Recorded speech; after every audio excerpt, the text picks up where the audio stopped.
Welcome to Catalyst for Healing. I am here today with a very special guest, a good friend of mine, Jessica Summers. And she is an award-winning speaker and best-selling author of the book, The Road to Now, From Tragedy to Triumph. We'll put that in the show notes if you're interested. And she is also a transformational coach and is here today to talk about her struggle with addiction and mental illness and how she has gotten from where she was to where she is now. So hopefully you'll be able to learn from her story and all the things she's learned and the ways that she works with clients. So welcome, Jessica. Thank you. I'm excited to have you. Why don't you share a little bit more about yourself? Well, thank you for having me. This is so great that we get to do this in person. I know.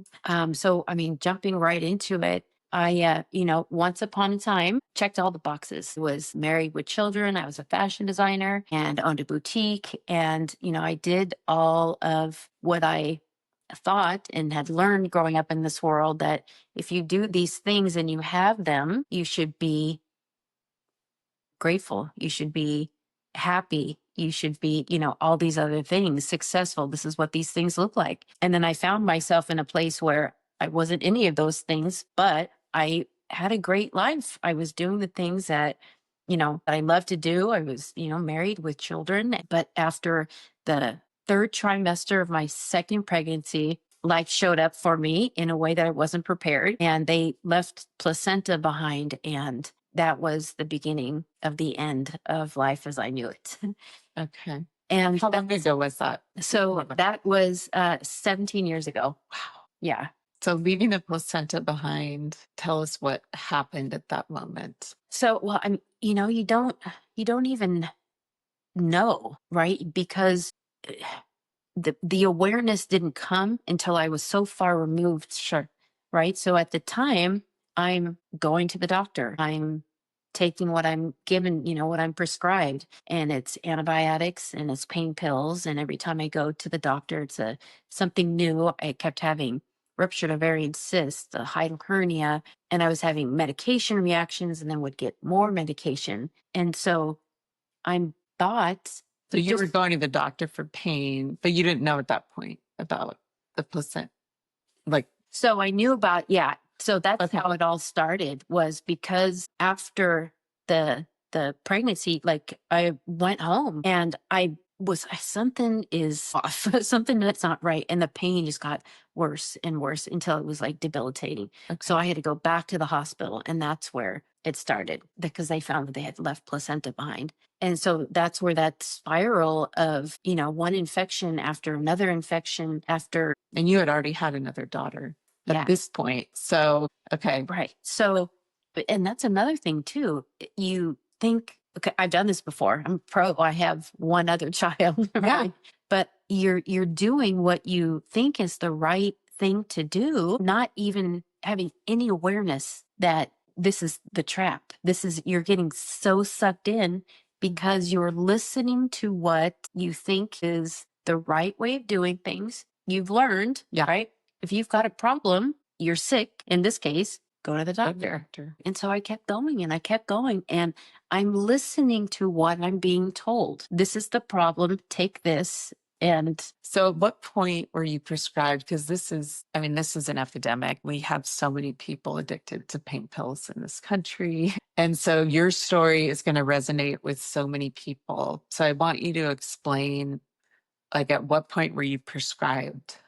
And then how did that escalate into an addiction? Yeah. Your story's insane. You and I met actually a year ago in the bathroom at this author conference. Yeah. Left that. Somehow we just connected, and we have a lot of crossover in where we lived. You were in San Francisco and the Bay Area and Sacramento, and I've lived all over California. And then we just had these similar paths of connection. And so I just remember that moment where you shared your whole story, and I was blown away. Mm. And I just thought, I'm so grateful to meet you, because so many people need to hear how to get out of this trap that they're stuck in. Oh, it makes me emotional.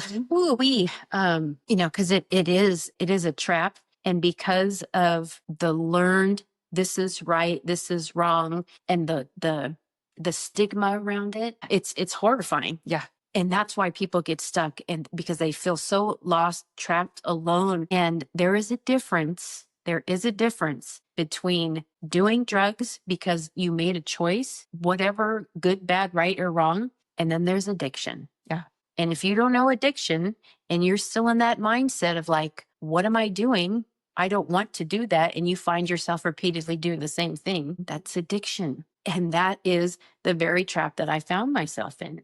Yeah. Because So explain the details, like the pain pills started and then what happened? yeah. So, I mean, like I said, like right off the bat, I was given pain pills and So antibiotics. which pain pills? Like be specific. The beginning, I would say, were Vicodin, Norcos. Okay. Yeah, it started with those, and then there was, you know, any and all. Then it escalated to the opioids. And yeah, I mean those are yeah opioids. yeah. There's just different. I mean, they're all the same thing. Yeah. An opioid is an opioid is an opioid. Right, Once right, you're right. addicted, it's just the dosages change. So for you, because I know you've described your story to me, you would go back and I mean, I saw the Netflix series on this, where it's like double the dose, double the dose. I mean, how did that happen in terms of how it escalated? You kept going back because you were in so much physical pain. Right. And this is the part when you're not talking about addiction and you don't know addiction, you don't even realize that some of the things that are coming out of your mouth, you're explaining that you're addicted without even knowing it. Right. Because I was saying, this is how I'm feeling. And it's as prescribed, but I have found that I'll wait to the last minute, and then all of a sudden I have to like gobble down all these pills to even catch up with the pain that I'm in. So all of a sudden I'm like asking for more and I'm getting them. Yeah. So every time I go, I'm getting prescribed 90 pain pills at a time. All of a sudden it's like not enough for a month. Yeah. And again, never, ever, ever did we talk about addiction. Wow. That's crazy. Ever. And there was no hesitation when you would ask for more for the doctor to get it. No. Okay. Because in this too, it's absurd when I think about this, of course, like in retrospect, it is absurd, like how easy it is when you have no awareness, when you're not talking about it, and you really go in there, and this happens to so many people, you go in there honestly sharing how you're feeling, what the problem is, like all of it. Yeah. And then you really do have some underlying like medical condition or you are in pain. Right. Where do you go with that? What do you do when you don't have the knowledge of like, oh, I have to be careful. I have to, right? And, I've had this conversation with so many people. So again, how easily it can spiral. Right. Yeah. And then mix that up with our learned, this is what addiction is, and using drugs and, that whole stigma around it. Then you get trapped in the mental health part of it because if it's not coming from outside influence, it's coming from yourself, right? Like, what's your problem? What are you doing? You say you don't want to be doing this, because other people are calling you out for it. Yeah. So it's a bad thing, but you're saying, but I do feel pain, don't I? Like it's you don't even know anymore. Some of the very symptoms I had from the placenta being left behind and my gut, because listen to this, I was being given antibiotics so often that I would go back to get more. They would give me more antibiotics from an overgrowth of too much bacteria from too many antibiotics. So I would be given more. So my gut was destroyed. It hurt to walk. Every step I took, it was just pain in my stomach. But then also, that's also withdrawal. There's so many connections into, and I didn't find this out till later. Sure. Right. And I'm explaining this to the doctor and I would get more pain pills. Right. So, Okay. So tell us what happens next. It's just mind blowing. So 17 years ago, how old were you at that time? In my 30s, my early 30s. Early 30s. You've got a baby at home. You've got a 3-year-old. Yeah. They're 3.5. That's what I thought. Okay. So here you are, a mother at home with these 2 children going and getting these pain pills. Tell us how things escalated. at a certain point? Well, I'm kind of trapped in this cycle. I also feel horrible. I know that I'm not showing up as the person that I want to be. Yeah. I had one of my best friends drowned, and Wow. we moved, and life is still showing up. Yeah. And it's stressful. And Just having two children under the age of 5 is Right. stressful. and I'm a designer. I'm trying to keep my business going. In the beginning, I still had that mindset, like, I'm good. I just need to, like, I had signed up for the San Francisco AIDS Marathon. Like, I just need to run it off. I just need to, Wow. somebody's always got it worse than I do Yeah. mentality. Yeah. And I didn't understand where I was. I didn't understand it until, because it's months turned into years. Sure. It's year after year. And then you're stuck in a cycle of, now I'm getting diagnosed with fibromyalgia. I'm getting these new diagnoses. What were and all your things. diagnoses at this point? Oh gosh. Well, so the stomach was colitis, IBS, you know what I mean? And then medications to go with it. And I would have reactions to medications. Right. And then I'd get more medications. I'm a mess. Yeah. You're taking tons of pills. Yeah. I don't even know. And then at this point, was there mental illness on top of that? I didn't have any diagnoses until the end. And this is how I kind of, I guess, jump from one place to the next, meaning I know that I self-induced a break. I went to street drugs. I kind of just given up because I did not understand, where did I go? Who am I? Yeah. How come I can't show up how I'm actually demanded to show up? Right. I can't. I'm in physical, mental, emotional, spiritual pain. I can't do it anymore. So, like I said, I had went from the pills to street drugs. I quit going to the doctor. I was just tired of being tired. I told family and friends, I'm going to stop everything. And the response every time was, you're not a doctor. You can't just stop taking your medication. And that made me insane. Yeah. There. It's like, will no one hear anything that I'm saying? I can't even share with anyone how I'm really feeling because it's not being heard. Other people's opinions of who I am, what's wrong with me, and how to fix me is louder, bigger, makes more sense in my own words. So yeah, the mental health part, right? It starts going to a very dark place. I can imagine. I am. So you switched over to the street drugs. Explain that, because this is also very common. Yeah. Right? Because it's what? Cheaper, easier. Yeah. Well, yeah. I mean, it's, you're addicted. It doesn't matter. At that point, you're addicted. Yeah. And, never in a million years would I have thought I would have ended up there. But I'm also, I'm going out at night and I'm like the most pathetic human being you can be. I'm out at bars and I'm like, will anybody hear my sob story? My family, my friends, nobody hears me. So I'm going out and I'm out at a bar and, I'm, like I said, I'm the most pathetic person and I'm, sharing, all of it. End up, the person I had met was a drug dealer. Oh. And we go back to a party and I got shot up with heroin. Wow. And right then I was like, okay, I don't have to go to the doctor anymore. I can just do a little bit of this. And I made it okay. I made it okay that because my life revolved around pharmacies, drug, doctor's appointments, waiting for specialist appointments. Right. I couldn't do it anymore. Yeah. And I really believed, or that was a story that I told myself, I'm good. I only have to do a little bit and I'm not having all the side effects from all this other stuff. And I can just pop right back into life. I can be the mom and the wife that I used to be.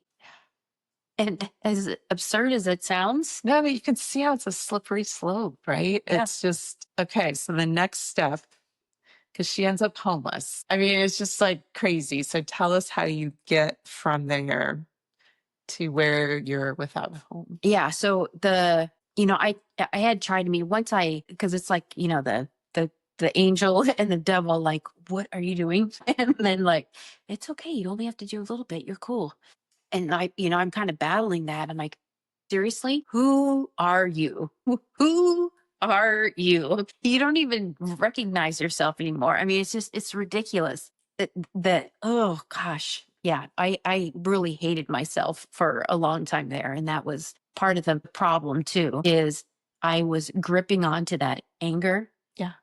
And thought I could just white knuckle it, quit everything, and I'd be good to go. I would just start going back to the doctor, figure out what my problem was to fix me and move on with life. That was not an option because there was so much in this whole big story, because it wasn't just me, even though I was taking it all on, Yeah. right? There was, I was trying to tell a story to get help for it, and other people started making up their own stories around it, with the labels and the stigma and what's your freaking problem. And do we remember how this all got started? Right? Right. So when did it spiral down to? So I self-induced. I wasn't trying to like kill myself, but I almost did. That also is a story in itself, just a spiritual awakening of what should have killed me. I got up and walked out and decided, like, I'm going to do whatever it takes. But I ended up in a mental institution. There I got misdiagnosed bipolar, medicated. I actually had reactions again to all of the medication that they put me back on that I had stopped taking. Ended up, an ambulance picked me up in that mental institution, and I go to emergency. Guess what they send me back with? Antibiotics and pain pills. Oh my gosh. And so when I go back, I'm like, does anybody hear me? Right. This is exactly How how this I all got. started. And when you try to advocate, hear this, when you try to advocate for yourself in a mental institution saying, please stop giving me this medication, I'm not bipolar. Well, you get a little shot in the side because you must be bipolar. How would you be in here saying you're not bipolar if you're not bipolar? Do you hear yourself? It's like, yeah, you're behaving erratically and badly because you're being medicated for something that you are not. Right. But you no longer have a voice. Well, you no longer have a voice. And at this point, your self-loathing was at an all-time high. You have exposed this to family, that you're an addict. And so they perceive you already as crazy. Then they assist in putting you into an inpatient treatment program, which then goes to diagnose you with bipolar. Because why? What were the symptoms they were seeing? Well, this is kind of interesting too, because there's bits and pieces that I recall of my now ex-husband, having a lot to say about not the story I had to tell, but his own version of it. Yes. Which was part of the problem of why I ended up where I ended up. Mm. Yeah, I mean, that again is another story in itself. It's whose voice was louder. What was his story? That I was telling friends and family that I was bipolar, and I never would I say that. Okay. And I'm not. So he told people that you were bipolar, that you were an addict. Yeah. And that's how people started perceiving you and treating you that way. Yeah. So fast forward, out of the I was 17 days in there. When I get out, 3 days later, I got separation papers, and eventually I would end up on my own, homeless. I mean, not homeless in the sense that, forbid, and it breaks my heart when I see these people, because it's that easy to be with absolutely nothing, hiding, afraid to go to sleep at night. I had my car. To sleep in, but trying to get off drugs too, where I would eventually start doing meth because I was afraid to sleep at night, and I'm hanging out with all the wrong people. I'm So doing all after the the wrong inpatient, things. you didn't go through an addiction treatment So at this point. So at the very beginning, because I'm expected to just get it together, right? I'm going to a facility where I'm doing outpatient, but I'm still being medicated on anti-psychs. The antipsychotics. Yeah. I'm on so much medication that Right. I am begging the, counselors, therapists, like, please forgive me. I am so tired and I can't even keep my eyes open. I'm in group like this, and I'm blaming myself for it.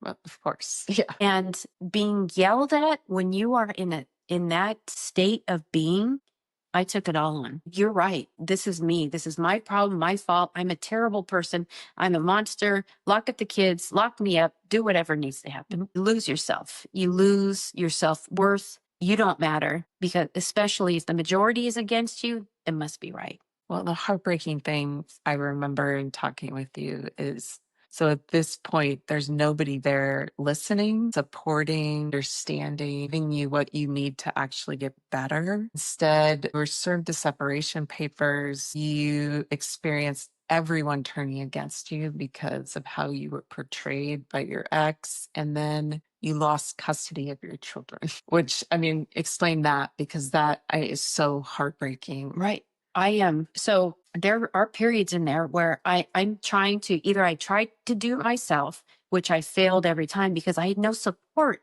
to go back into. Right. It's like you just don't. Plus, I would still have reactions, and I'd end up in a hospital. Like, it is a revolving door that you can't get out of. Yeah. There, right after, and I'll backtrack. And I know sometimes I jump around because there is so much. There was a time that as soon as I left the treatment, there's kind of some foggy parts where I'm begging somebody to hear me, like, stop with the medication. I did have my ex and I had a line of credit. I used that and I got an apartment that was walking distance from a hospital. An outpatient recovery place was over here. This is all walking distance. And then an acupuncture place that I was going to, because I was starting to try to incorporate some alternatives, because what I was going through wasn't right. So I needed to do this on my own. Nobody was hearing this, though, because they were also at the same time telling my children that I was a bipolar drug addict that had abandoned them. They would not hear that I'm trying to do this on my own. Yeah. Nobody could even hear that. No, but I mean, it's like, what do you think I'm doing? So in any case, I'm trying to do this. But again, when you are trying to do this alone, no matter how hard I tried, I'd fall back, and then I blame myself for not working hard enough, for not being good enough, right? And that you can't. So that's where the eventual, like, I'm giving up. So it's like, it's, kind of back and forth with getting up, doing the work, falling back, saying, forget about it. What saved me eventually would be that I found a dual diagnosis, which saved me because it was under lock and key, basically. It's not an inpatient facility. So you're in a house with other girls that are maybe going through a detox period, and then jumping right into, like, this is where I started learning about the brain and addiction. This is where I had reactions from medication, would end up in the hospital, but I had somebody picking me up. I wasn't walking down the street in hospital slipper socks with the little, stickums on the bottom. You know what I mean? Trying to say, okay, I feel like crap. Yeah. Where do I go from here? I can't even think straight. Yeah. I was being picked up from the hospital and put it back into treatment. Like, I was being watched and handheld. Yeah. While I'm learning about the brain, while I'm learning about mental health, while I'm learning and healing and doing different treatments, like, simultaneously, but in the moment. Like, what do I need to deal with here and now? And that's where I started to get some traction and started to heal and grow. And, but to answer your story, or excuse me, your question, and talk a little bit more about my kids, while I was in treatment, I am hearing over and over, I could hear staff. Has anybody seen Jessica? Where's Jessica? And my heart would race. I could feel it in my throat. It's divorce papers. And it's like, I'm working so hard to get back to my family. And I, didn't really understand, like, my ex had moved on and had a new girlfriend. And, so I'm being yelled at to sign these divorce papers. I am in no way, shape, or form. I can't even wrap my head around this. I don't understand what I'm reading. Mhm. And I have no one that can help me. And I made a decision that, talk about a leap of faith. I signed everything away. I signed everything away, including my children, knowing that I was going to be okay. I was going to get there. I didn't know what that looked like, because every time I tried to imagine it, it made me curl up in a ball and lay in bed and rock back and forth and beg for mercy, because I couldn't handle it. I could not even, it is an excruciating pain. It's a mental, physical, emotional, spiritual pain that you can't run, you can't hide, and you don't really think you're going to make it. And then at the last minute, it's like, okay, breathe. Okay, you just made that second. Let's try the next second. And then once you get a little bit of momentum, maybe a minute, then know you're going to be okay and get up and do that class. Share your information, see the doctor, go to the therapist, and you just start doing one thing after another, after another, after another. In that, there were times where I was like, okay, I'm in the wrong place. I know we're doing recovery here, but if I don't, I need to be elsewhere. And I would be begged, I would beg to be taken to a mental institution, to go to inpatient, because I was going to lose it. Yeah. I cannot hear the yelling and the screaming and be in this environment while I'm trying to work on my mental health. Right. So out we go. And that happened twice. I went to 2 different facilities. And then when I was done there and getting like adjustments on medication, then I'd go back into treatment and work on my recovery. Yeah. You know, and then when I think about it now, it's actually incredible. But I also, and this is what kept me going, is I saw in a near-death experience when I did enough drugs to have killed me, I saw the interconnectedness and what everything that we say that we do, how it affects the world at large, not just myself, not just my relationships, but all of us. And I saw it plain as day. And it was ugly, horrifying, disgusting mess. And on the other hand, it's what you can do when you come out the other side and what you can create when you take a chance on yourself, because that's what we're all not doing until we are doing it. Right. And it is a ripple effect, and it really does have the impact to change the world. We need it now more than ever. Yeah. And it does. It's taking a chance on yourself, because most of us don't know how to do that, or we do in little bits and pieces until we start taking care of the good, the bad, the ugly, and the whole person. We're part of the chaos. We're part of the mess until we're not. Yep. So let's shift over to that. So here you are coming out of and living in your car, drug addict, mental illness, all these treatment programs. You had this near-death experience. It shifted everything. So what, now you're telling your story. And this is what I am very passionate about, is we all go through hard things. And if we're willing to tell our story and use that, it can have such an impact on people, because that's exactly what you're doing in your work. So tell us how, that transition happened where you started getting stronger and getting to realize, I want to use this whole experience to help others, and how you're doing that today.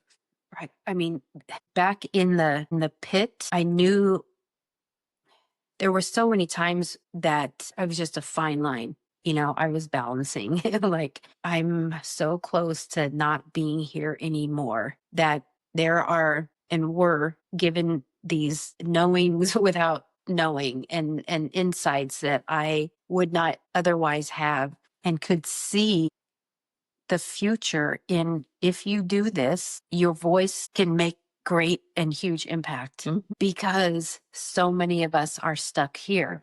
Yeah. So if I was in a completely hopeless, no way out, hate myself, just right, why would I even think about trying to save myself? But then I have this information that is showing me that if I do this, you don't have to be this anymore. Yeah. And it's not just for yourself.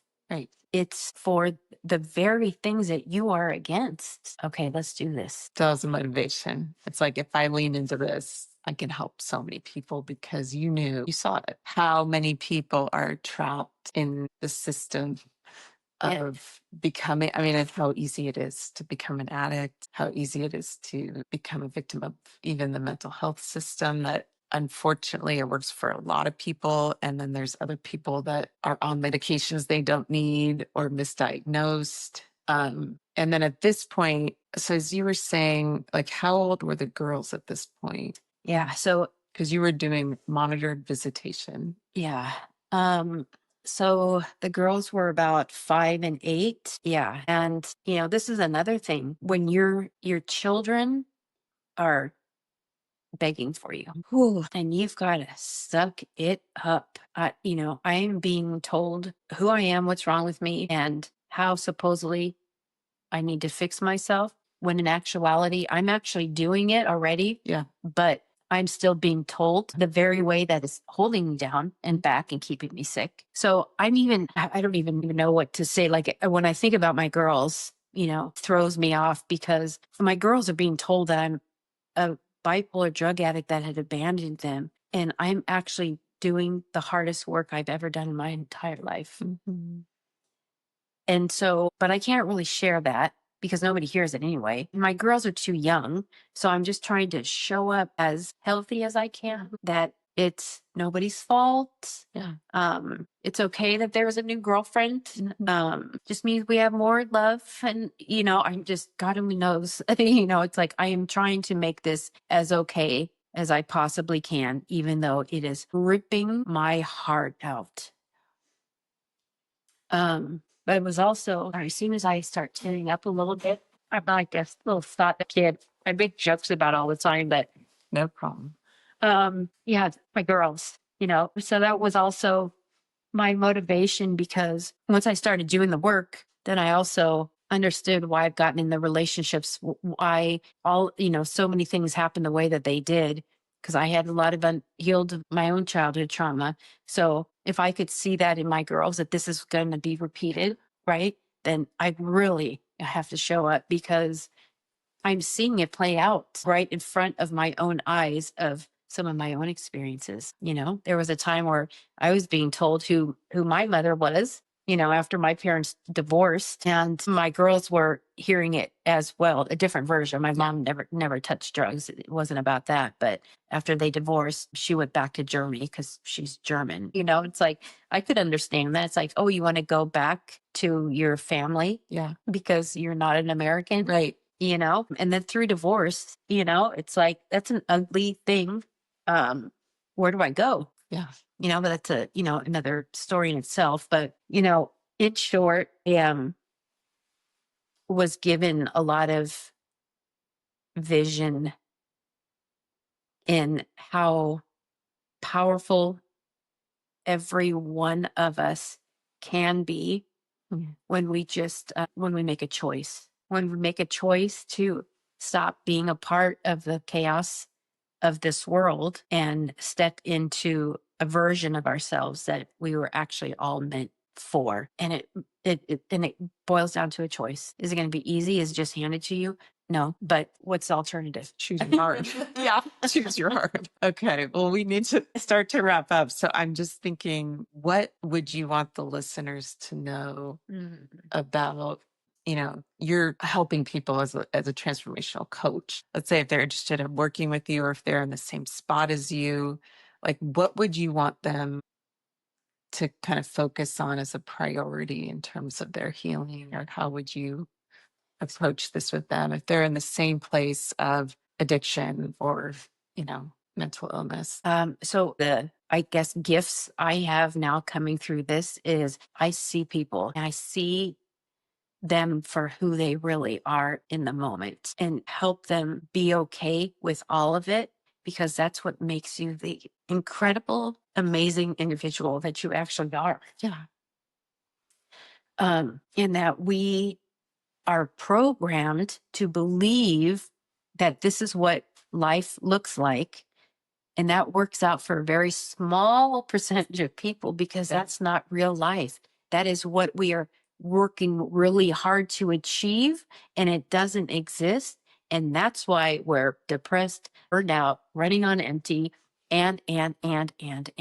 So this isn't just for me. It's not just for you. It's for every single person on this planet. And Deeply love and accept who you are and live in that yes, authenticity. yes. And that is why I share my story even more, because according to the world, I am the biggest dirtbag on the planet. Yeah. I've done it all wrong. Yeah. but I've come out the other end of that and understood, like, and forgiven myself so I could forgive others. Yes. Because it works both ways. You don't just forgive yourself and be like, oh, screw everybody else. Yeah. It's like, I don't matter more than anybody else. And either does any, right? It's all like a flow and reciprocal, like, you matter just as much as I do. I forgive you just as much as I do myself. And in that, you evolve into a wiser, more compassionate, loving human that you're intended to be. Yes. So Beautiful. I love that. One other piece, it's just on my heart as we're talking, is the way people perceive those that struggle with mental illness or homelessness or addiction is so negative. And I would love for your story to have an impact on that, because the way I perceive anyone I pass homeless on the street, it's like they're just struggling and they don't have enough support. That's all it's about. If I pass someone who's struggling with addiction, these are the people that are struggling the most, again, with the least amount of support and resources. I mean, we didn't have a homelessness problem until all the mental illness institutions were closed in the 70s, right? And so then we started having a mass problem because there wasn't enough support for people that were, because a lot of them were war veterans. I mean, with severe PTSD. So I guess my hope is that people hearing your story would shift in the way that they view and treat people that are struggling with bipolar, that are struggling with mental, any form of mental illness and addiction and homelessness, because people view them as, I don't know, negative. yeah. It's their fault. I mean, all of these messaging is so damaging to the human being that is actually dealing with the immensity of that struggle. How do you think those people got there? Like, anything can happen to anyone at any time. Yeah. We're one thing too many away. Yeah. Or right? It's like we've gone through life, and then what's that one more thing that pushes you over the edge? Yeah, it could happen to anyone. Anybody. You lose a job, you don't have any savings, right? Yeah. Then what? Where do you go? What happens? And I hear people like, well, they can just get a job with no address. Right. Where do they put their, even a birth certificate or a social security card, when you don't even have any place, like, you don't function in a normal way when you're in a situation that way, and it just keeps getting worse and worse and worse because you don't have the support, and people kick you when you're down. Yes. Not asking, how did you get there? How can I help you? Can I be of service? Right. But get it together. Don't touch me. I want nothing to do with you. What do you think that does to people? It's horrifying. And so anyway, my hope is that there is some of that takeaway for the listeners of shifting to compassion. I mean, such massive compassion, and get out there and help too. Get out there and feed the homeless and talk to them and help in any way you can. If you have a family member struggling with addiction, figure out how you can be a support person, because these people are isolated and that makes everything worse. And I hope that your story can be an inspiration to show people there is a way out. And you getting into that dual diagnosis program, it's finding the right support network to help you heal. Because I know part of you, when we've had discussions, it's like they were the people that got you, that listened to you, that were compassionate towards you, whereas the initial place was just drugging you and not listening. And so it's finding those right treatment programs and the right support network, and then use your story to help other people. I mean, you are doing that beautifully. And so if you want to read more of her book, we'll have that in the show notes. If you want to work with Jessica, we'll have that in the show notes. But I just hope this is an inspiration to people, because I know it's been an inspiration to me just to see how far you've come. So thank you for sharing your story. Thanks for having me. All right. We'll see you next week at Catalyst. Bye.